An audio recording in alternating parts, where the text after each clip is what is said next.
Isang mapagpalang araw mga kapatid kay Kristo Jesus.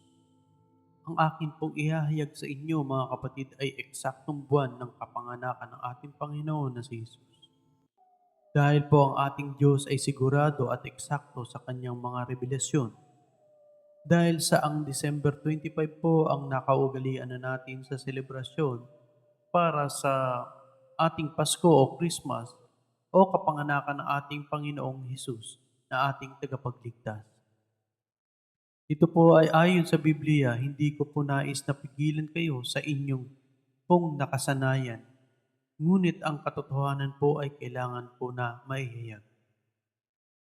Pero bago ko po ihayag sa inyo ito, ay nais ko pong ipaliwanag sa inyo na nilikha ng Panginoon na ating Diyos sa ikaapat na araw ang mga ilaw sa kalangitan para ihiwalay ang oras sa gabi at magsilbing palatandaan ng pagsisimula ng mga panahon, araw at taon. Ito po ay sa Henesis 1, versikulo 14, upang magbigay liwanag sa mundo. Kaya upang maging eksakto po tayo sa buwan ng kapanganakan ng ating Panginoon na si Jesus, ay ating pong gagamitin ang kalendaryo ng mga Zadokites. Dahil po ang ating kalendaryo sa ngayon ay base po sa Gregorian calendar. Ito po ay base sa mga Romano na mga araw at buwan katulad ng July or Julius Caesar, August for Augustus, na sumusunod sa isang buong ikot ng mundo or 306.25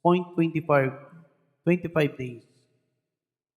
Ngunit ito po ay hindi sumusunod sa fixed Sabbath cycle na utos ng ating Diyos. Dahil sa ang araw po ay hindi divisible by 7, ang mga buwan po ay magkakaibang bilang ng mga araw. Ang dahilan kung bakit nagbabago ang araw ng mga kapistahan tulad ng Pasko at Bagong Taon. Ang Jewish or Parasaic calendar, ito ay sumusunod sa mga yugto ng buwan, 29.5 araw or days. Dahil ang isang taong lunar ay 354 na araw lamang, kailangan nilang magdagdag ng isang dagdag na buwan, isang leap month, bawat ilang taon, upang hindi ito lumipat sa iba't ibang panahon at hindi din po divisible by 7. Kaya hindi din po eksakto ang mga kapistahan o kapahingahan. Ang Sadducites calendar, Enoch calendar, ay ang purong solar original na kalendaryo na mayroong 364 days at divisible by 7, na mayroong eksaktong 52 weeks. Dahil eksaktong 52 na linggo ang bawat petsas ay pumapatak sa parehong araw ng linggo taon-taon.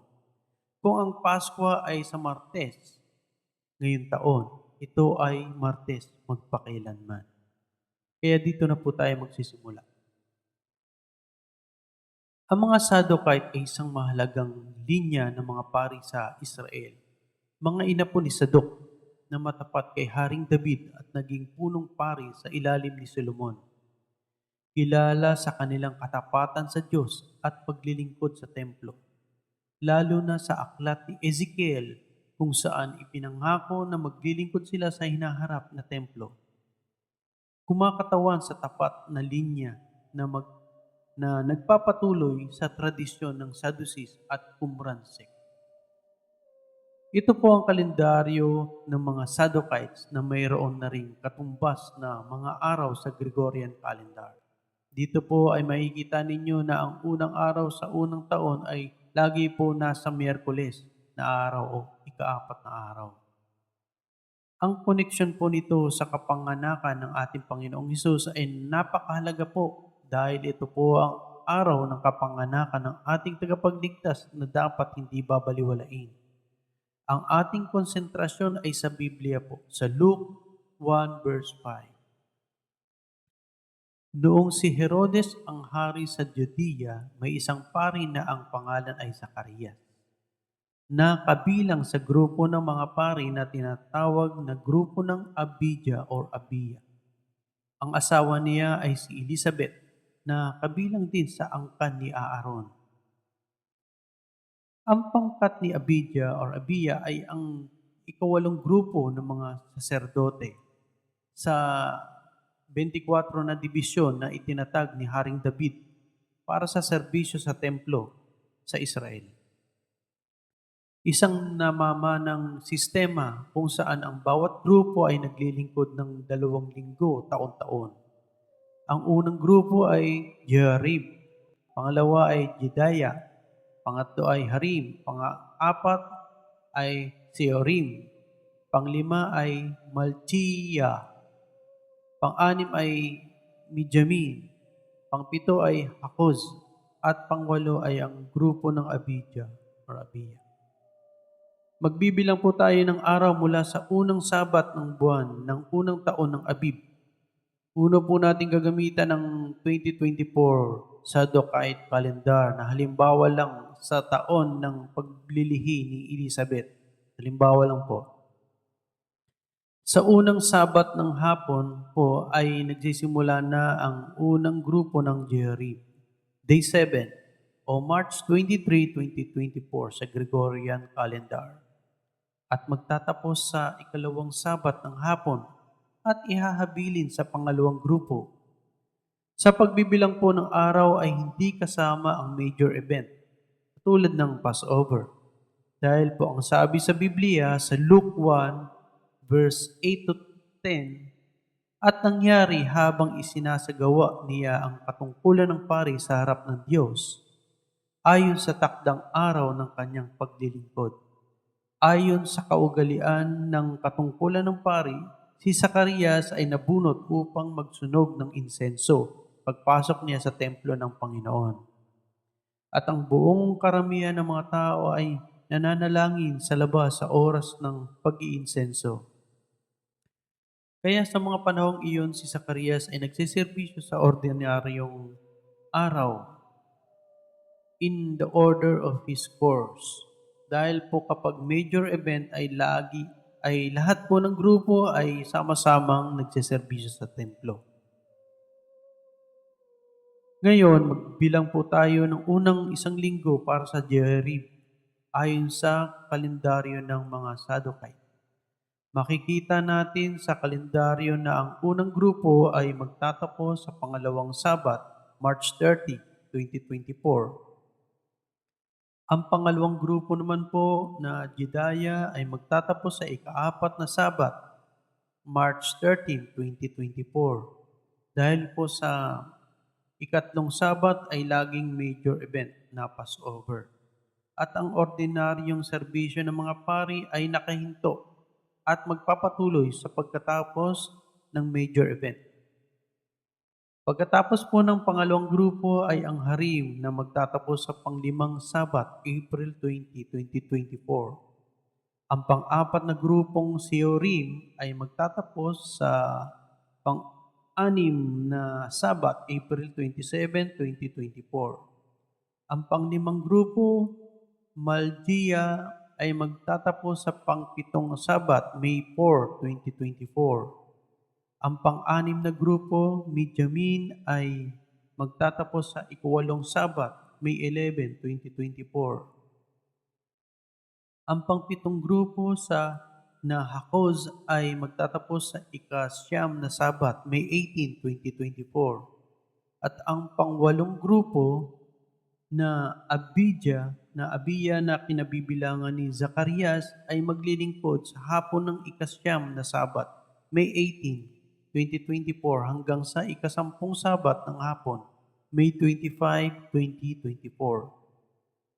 At ang sabi sa Biblia, Luke 1, verse 23 to 24, nang matapos na ang panahon ng kanyang paglilingkod, ay umuwi na siya.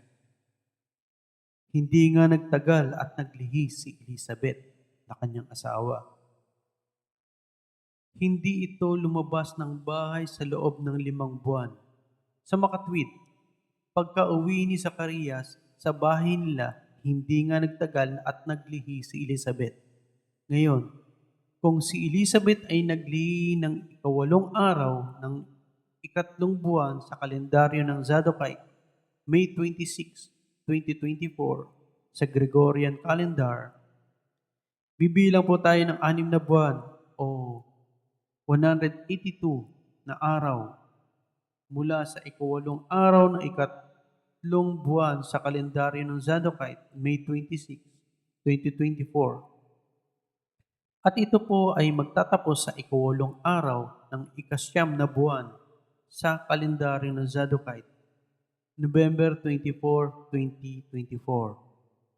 Sa makatuwid, kung si John the Baptist ay 6 na buwan na sa November 24, 2024, ito po ang simula ng pagdilihig ni Maria. Dahil sinasabi po sa Biblia, Luke 1, verse 26 to 31.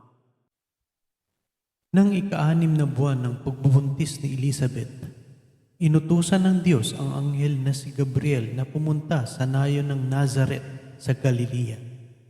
Pinapunta siya sa isang birhen na ang pangalan ay Maria. Nakatakda ng ikasal si Maria kay Jose na mula sa lahi ni Haring David. Sinabi ni Gabriel kay Maria, "Matuwa ka, Maria. Ikaw na pinagpala ng Diyos. Sumasa iyo ang Panginoon." Nabagabag si Maria sa sinabi ng anghel. Inisip niyang mabuti kung ano ang ibig sabihin noon. Kaya sinabi sa kanya ng anghel, "Huwag kang matakot, Maria, dahil pinagpala ka ng Diyos. Magbubuntis ka at manganganak ng isang lalaki at papangalanan mo siyang Jesus." Sa makatwid, kung si Maria ay naglihi ng November 24, 2024, halimbawa lang po, bibilang po tayo ng 9 na buwan o 273 days sa kalendaryo ng Zadokite upang malaman natin ang kapanganakan ng ating tagapagligtas na si Jesus. Isasama po natin sa pagbilang ang intercalating week o 7 araw na insertion upang tumugma sa Gregorian calendar. Ang normal po na pagbubuntis ng isang babae ay 273 days o 39 weeks. Kaya ang kapanganakan po ng ating tagapagligtas na si Jesus ay sa unang araw ng ika-6 na buwan sa kalendaryo ng Zadokite, taong 2025. Sa Gregorian naman po ay August 24, 2025. Kaya po masasabi po natin na late of August ang eksaktong buwan ng kapanganakan ng ating Panginoong Hesus na ating tagapagligtas. Makikita po natin dito sa ginawa kong comparison mula taong 2023 hanggang 2027 na hindi po nag-iiba ang buwan ng kapanganakan ng ating Panginoong Hesus. Maraming salamat po sa inyong panonood.